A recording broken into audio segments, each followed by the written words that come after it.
नमस्कार, आदाब, सत श्री अकाल दोस्तों। मैं रजनी आर्या स्वागत करती हूँ आपका हमारे चैनल विद्या ज्ञानार्जन में। जैसा कि दोस्तों आपको पता है कि हम यहाँ पे करंट अफेयर्स पढ़ रहे हैं, तो करंट अफेयर्स की पहली सीरीज़ मैं यहाँ पे लेके आई थी। मैंने आपको कहा था कि पिछले 6 महीने के करंट अफेयर्स ज़रूर होते हैं किसी कम्पिटिटिव एग्ज़ाम के लिए। तो जैसा कि जून जुलाई से पहले कोई एग्ज़ाम अभी होनी नहीं है, तो हम यहाँ पे जनवरी से लेके आने वाले महीनों के सभी के करंट अफेयर पढ़ेंगे।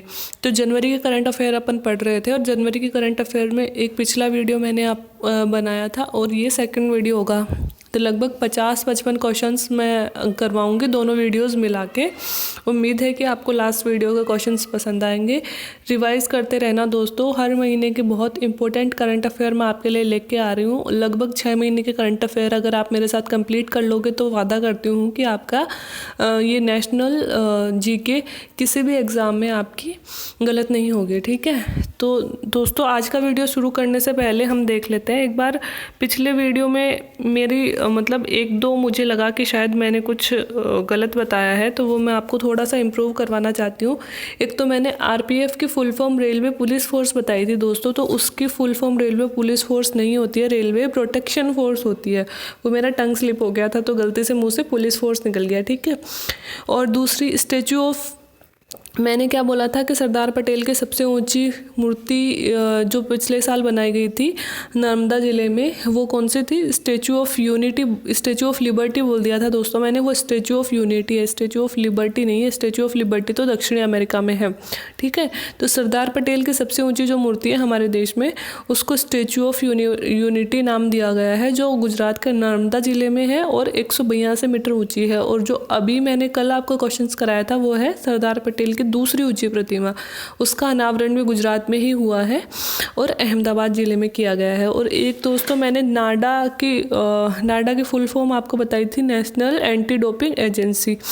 और नाडा का जो डिमांड मैंने आपको बताया था वो क्या बताया था, मैंने गलती से 1995 बोल दिया था। वो मैं आपको 1935 वगैरह के अधिनियम पढ़ा रही थी, इसलिए मुँह से निकल गया। तो वो 1995 नहीं है, 2005 है। तो नाडा की स्थापना कब हुई थी? 2005।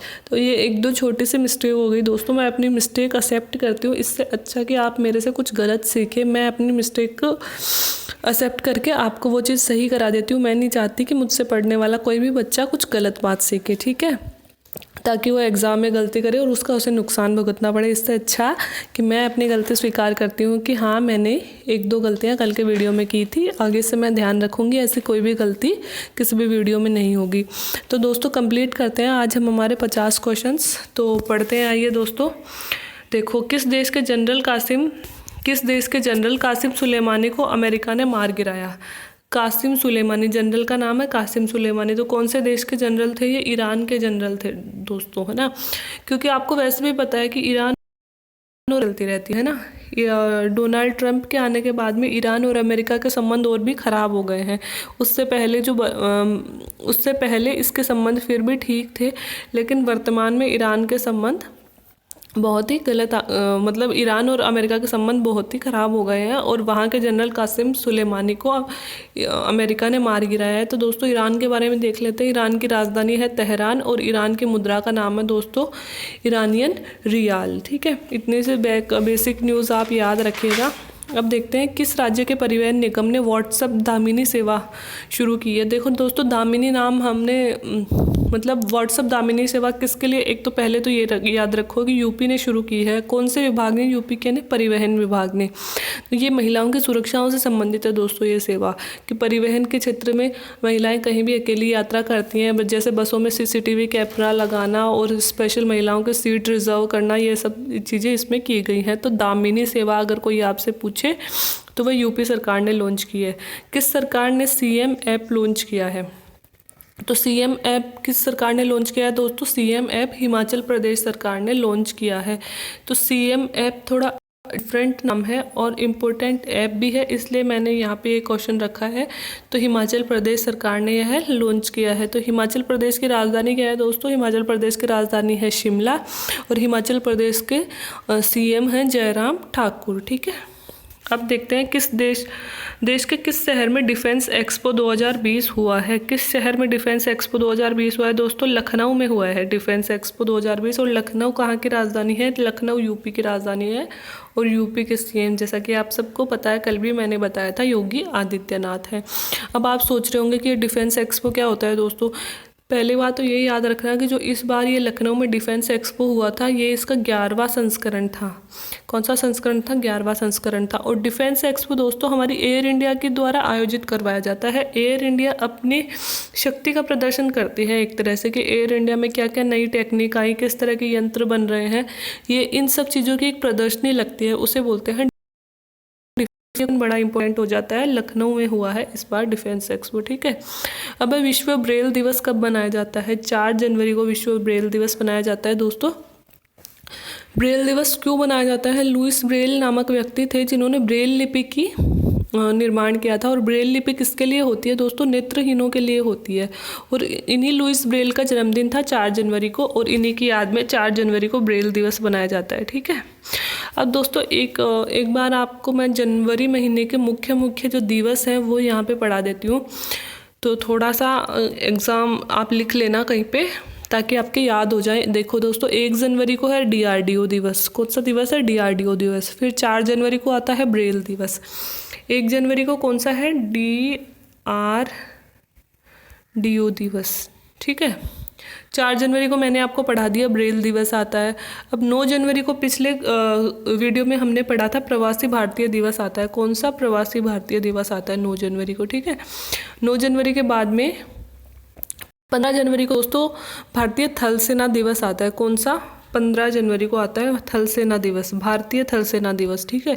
तो ये भी याद रखना है, इंपॉर्टेंट है। 15 जनवरी को भारतीय थल सेना दिवस आता है। इसके बाद में 24 जनवरी को, आप सबको पता ही होगा, 24 जनवरी को आता है भारतीय राष्ट्रीय बालिका दिवस। कौन सा दिवस? राष्ट्रीय बालिका दिवस। 24 जनवरी को कौन सा दिवस आएगा दोस्तों? बालिका दिवस आएगा, ठीक है। अब 25 जनवरी को आता है दोस्तों राष्ट्रीय मतदाता दिवस। लिए जागरूकता लाने के लिए 25 जनवरी को आता है मतदाता दिवस। कौन सा दिवस आया? मतदाता दिवस, ठीक है।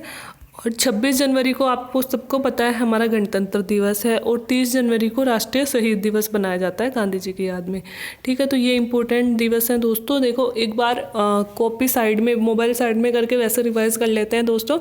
1 जनवरी को DRDO दिवस है, 4 जनवरी को ब्रेल दिवस है, फिर 9 जनवरी को प्रवासी भारतीय दिवस है, फिर 12 जनवरी को कौन सा दिवस है? राष्ट्रीय युवा दिवस। ये मैं आपको बताना भूल गई, 12 जनवरी को राष्ट्रीय युवा दिवस है।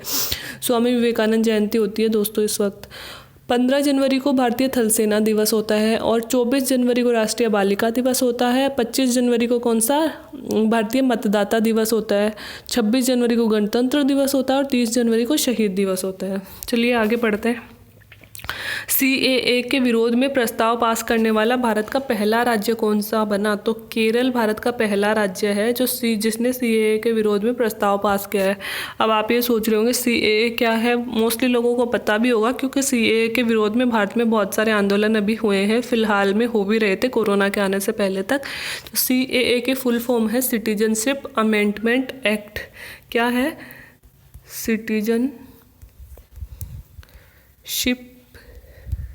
Citizenship amendment act.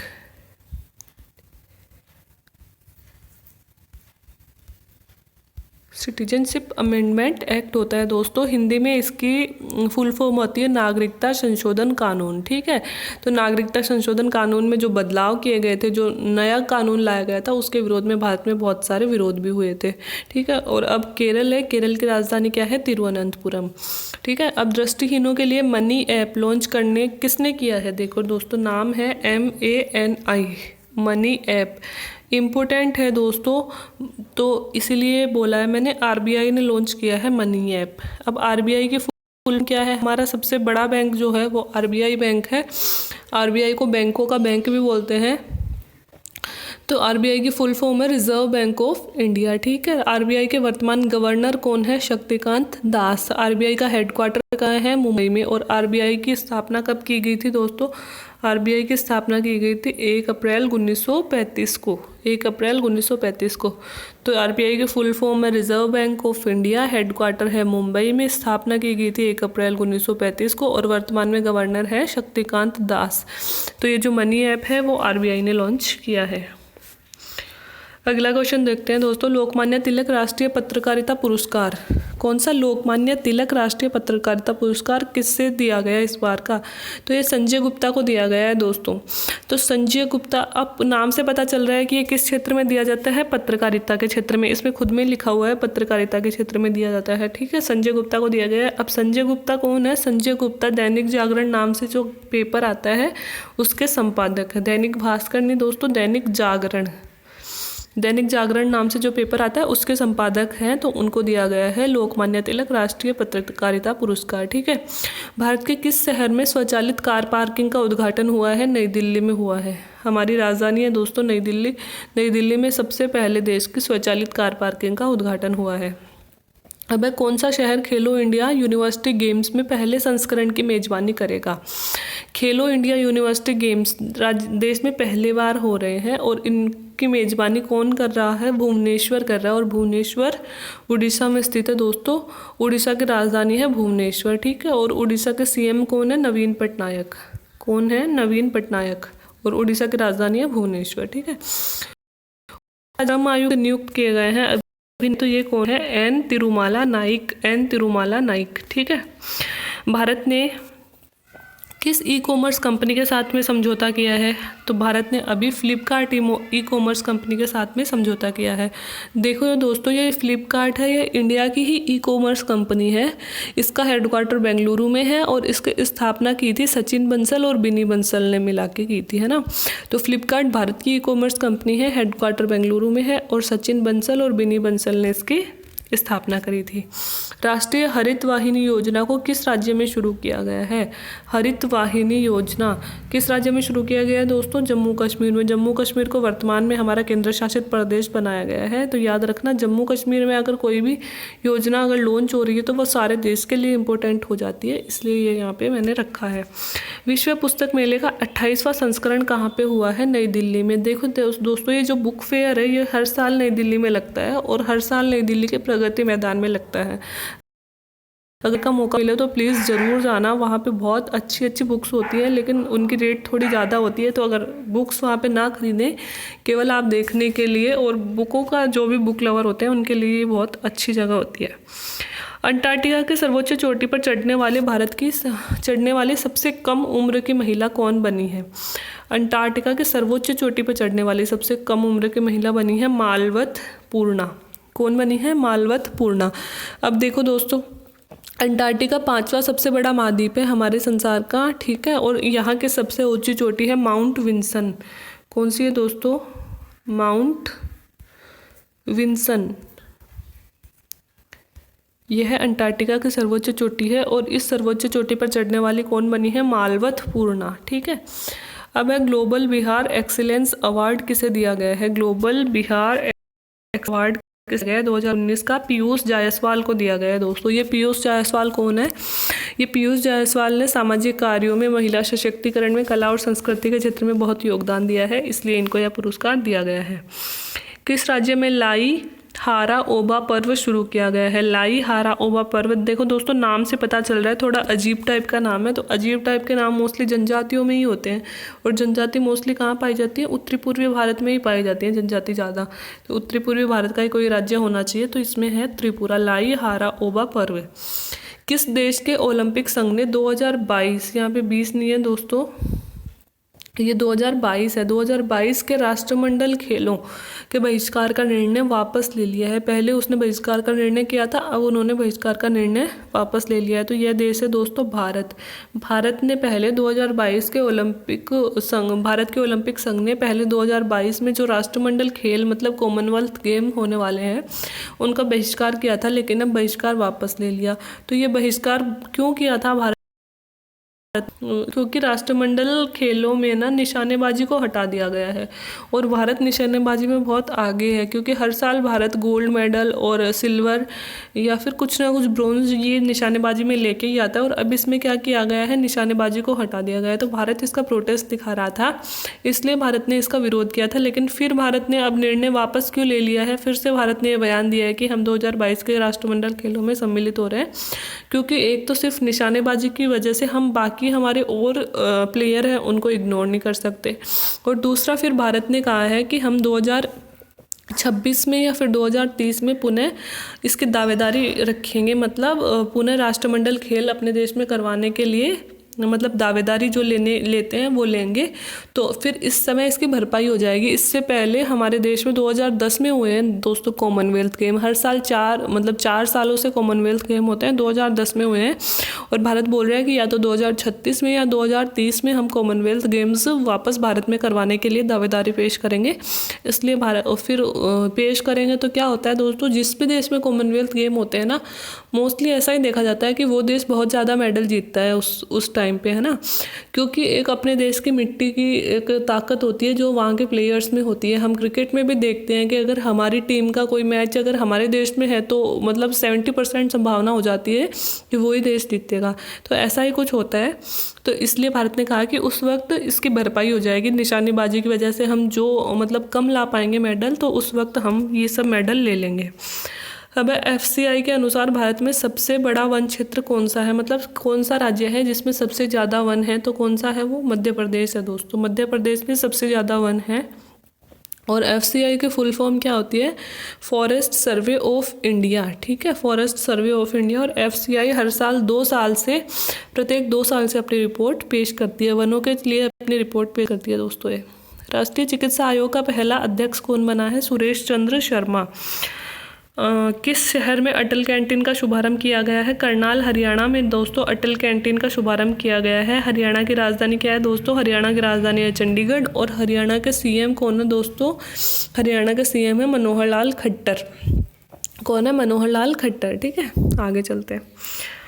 इस्माइल कानी को किस देश का नया कमांडर नियुक्त किया गया है, ईरान का नया कमांडर नियुक्त किया गया है दोस्तों। मतलब ये मैं इसलिए डाला है ये क्वेश्चन कि करंट में अगर कोई न्यूज़ है तो मतलब कहाँ कौन क्या नया बना है वो पूछ ही लेते हैं, इसलिए मैंने ये क्वेश्चन यहाँ पे डाला है। अब रामनाथ गोयनका पुरस्कार से सम्मानित किया गया, S विजय कुमार को रामनाथ गोयनका का पुरस्कार दिया गया। रामनाथ गोयनका पुरस्कार पत्रकारिता के क्षेत्र में दिया जाता है, ये चीज़ आप याद रखना। किस क्षेत्र में दिया जाता है दोस्तों, पत्रकारिता के क्षेत्र में दिया जाता है रामनाथ गोयनका पुरस्कार, ठीक है। किस शहर में 5वें वैश्विक ड्रोसोफिला सम्मेलन का आयोजन हुआ है, तो ये पुणे में हुआ है दोस्तों। और पुणे कहाँ है, महाराष्ट्र में स्थित है। 5वें वैश्विक ड्रोसोफिला, कौन सा 5वां वैश्विक ड्रोसोफिला सम्मेलन का आयोजन हुआ है, पुणे में, ठीक है। अब महाराष्ट्र की राजधानी क्या है, मुंबई है। और महाराष्ट्र के वर्तमान CM कौन है, उद्धव ठाकरे। महाराष्ट्र पत्रकार दिवस कब मनाया गया है, 6 जनवरी को। हेस्टिंग्स अंतर्राष्ट्रीय शतरंज का खिताब किसने जीता, P मंगेश चंद्रन। हेस्टिंग्स अंतर्राष्ट्रीय शतरंज खिताब किसने जीता है दोस्तों, P मंगेश चंद्रन ने। किस देश ने अमेरिकी सेना को आतंकवादी घोषित किया, ऑब्वियसली अमेरिका और ईरान में लड़ाई चल रही है, पहले भी मैंने आपको बताया। तो ईरान ने कहा है कि अमेरिकी सेना आतंकवादी है। किस शहर ने प्रमुख दोस्तों समुद्री पारिस्थितिकी तंत्र की बैठक का आयोजन, योग विज्ञान सभा का आयोजन कहाँ हुआ, बेंगलुरु में। और बेंगलुरु कर्नाटका की राजधानी है, मतलब कर्नाटका में स्थित है। कौन सी सभा आयोजित हो गई यहाँ पे, योग विज्ञान सभा। किस देश ने मदर ऑफ ऑल बम्स का सफलतापूर्वक परीक्षण किया है, एक बम का नाम होता है दोस्तों मदर ऑफ ऑल बम्स, बहुत खतरनाक बम होता है, एक न्यूक्लियर बम्स की तरह ही होता है, बस उससे थोड़ी सी कम पावर इसमें होती है। तो उसका आविष्कार किसने, परीक्षण सफलतापूर्वक किसने किया है, चाइना ने किया है। अब अमित शाह द्वारा करम योद्धा ग्रंथ, पुस्तक का नाम है करम योद्धा ग्रंथ, है ना, विमोचन किया। 2 क्वेश्चन है दोस्तों इसमें, एक तो अमित शाह ने विमोचन किया है, पुस्तक का नाम क्या है, करम योद्धा ग्रंथ। और यह है पुस्तक किस पर लिखी गई है, यह पुस्तक नरेंद्र मोदी पे लिखी गई है, हमारे PM पे लिखी गई है, इसलिए पुस्तक भी इम्पोर्टेंट है और इसका जो विमोचन करने वाले हैं वो भी इम्पोर्टेंट है। किस शहर में साराभाई चिल्ड्रन इनोवेशन सेंटर की स्थापना हुई है, साराभाई चिल्ड्रन इनोवेशन सेंटर की स्थापना हुई है दोस्तों गुजरात में, ठीक है। और पश्चिम भारत के किस राज्य में 4th बक्सा बर्ड फेस्टिवल हुआ है? कौन सा फेस्टिवल हुआ है दोस्तों? बक्सा बर्ड फेस्टिवल। तो किस राज्य में हुआ है? ये पश्चिम बंगाल में हुआ है दोस्तों। बक्सा बर्ड फेस्टिवल बहुत इंपॉर्टेंट है इसलिए बता रही हूँ, ये पश्चिम बंगाल में हुआ है। और पश्चिम बंगाल की राजधानी क्या है? कोलकाता है। और वर्तमान में पश्चिम बंगाल के सीएम कौन है? ममता बनर्जी हैं सीएम। तो दोस्तों ये थे हमारे टोटल 53 क्वेश्चंस। उम्मीद है कि आपको ये क्वेश्चंस पसंद आए होंगे और उम्मीद करती हूँ कि आपके सारे कम्पिटिटिव एग्ज़ाम में ये हेल्प करेंगे। ज़्यादा क्वेश्चन मैंने इसलिए नहीं याद हो पाते हैं और सब मिक्स हो जाते हैं, तो इसलिए मैंने इम्पोर्टेंट जो मुझे लगे हैं, बहुत रिसर्च के बाद मैंने ये क्वेश्चंस बनाए हैं दोस्तों। तो अगर ज़्यादा से ज़्यादा आपको 15 मिनट लगेंगे इनको रिवाइज़ करने में, तो अगर आप 2-3 बार इनको रिवाइज़ कर लोगे आपके याद हो जाएंगे। हर संडे टू संडे आप हर महीने के क्वेश्चंस रिवाइज़ करते रहना, आपकी नेशनल जीके बहुत अच्छी हो जाएगी। तो अगर आपको वीडियो पसंद आया हो तो प्लीज़ लाइक करें, शेयर करें अपने दोस्तों के साथ, चैनल को सब्सक्राइब करें। Thank you very much.